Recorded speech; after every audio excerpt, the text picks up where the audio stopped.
Hi everyone, Nisar here from DataMites.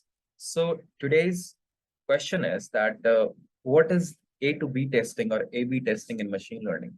So essentially, what happens that A/B testing is one of the global testing platform where we test, two different products, two different ways, or I can say two different approaches of doing anything.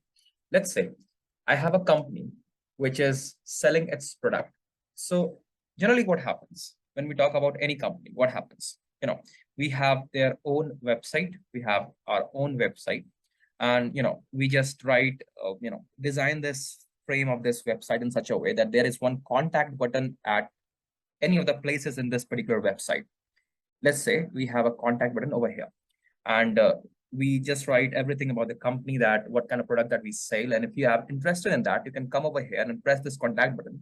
Once you press this contact button, you becomes our potential lead.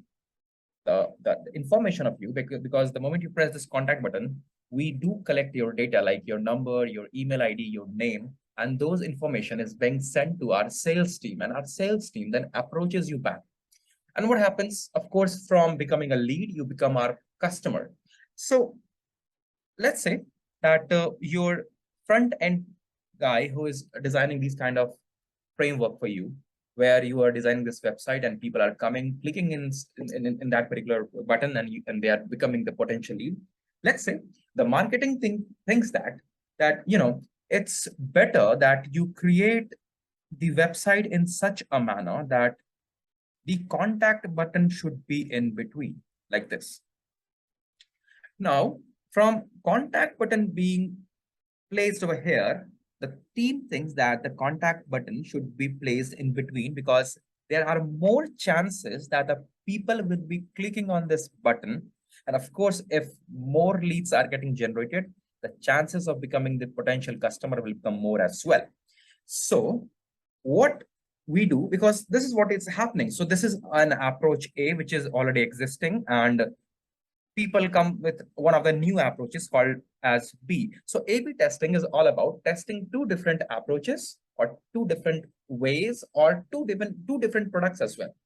So what will happen that, for some day, let's say for 20 days or 25 days, just for an example, let's say for 25 days, what it's going to do, it's going to divide its customer on the basis of some sort of intuition. And of course, they think that they are not going to put any biasness to it. And with the help of those intuition, they are going to bifurcate the traffic. Let's say in this 25 days, 10,000 people visited this particular website. So what will happen? It will divert 5,000 customers to this web page and 5,000 customers to this web page. And then they will see out of 5,000, how many people have clicked on this contact button, and out of this 5,000, how many people has clicked on this contact button. And let's say out of this 5,000, 2,000 people clicked, okay? And out of this 5,000, 3,000 people clicked. So of course, we will say that the approach that we have taken on a later basis, on a later half, that keep the contact button in the center, is going to have more and more leads generation. But it's not that much simple that it looks. That it has like lots of testing. It has like hypothesis testing and all sort of things. Then a certain p-value is being calculated. And on top of that, the hypothesis is either being rejected or either being accepted. So lots of things. But the base of the A/B testing is like this only. So similar to it, let's say that we have developed our machine learning model for some company, for some sales company, let's say for Amazon. So we know that in sales, in a company like Amazon, which are selling the product, they heavily relies on their recommender system. If they have the recommender system, let's say I'm going to buy one product. Let's say I'm going to buy one mobile phone, let's say Samsung Galaxy S22. Whenever we go to the Amazon page, and whenever we write some name of the mobile or anything, any product that we wanted to purchase, what happens?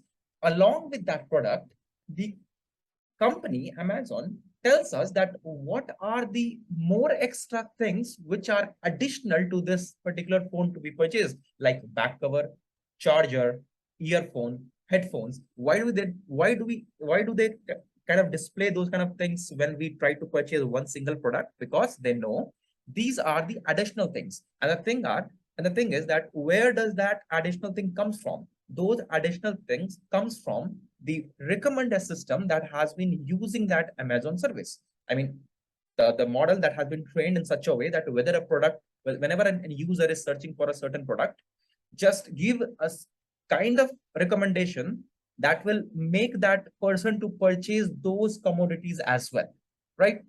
So in recommender system also, let's say you have used one recommender system, I'll just say recommender system one. So this is one of the recommender system. And again, some other data scientist, or let's say you only, again modified your recommender system and said that, okay, this is also one of the good recommender system. Can we use this? Then of course we can use this. So again, this will become your A and this will become your B. And this is what's going to happen. You are going to bifurcate your traffic with a certain intuitions, with certain biasness, and then you will see which of the recommender system is leading to the highest sales for the company. And that is the role of a machine learning inside a A/B testing as such. Okay. So this was all about the A/B testing. Thank you so much.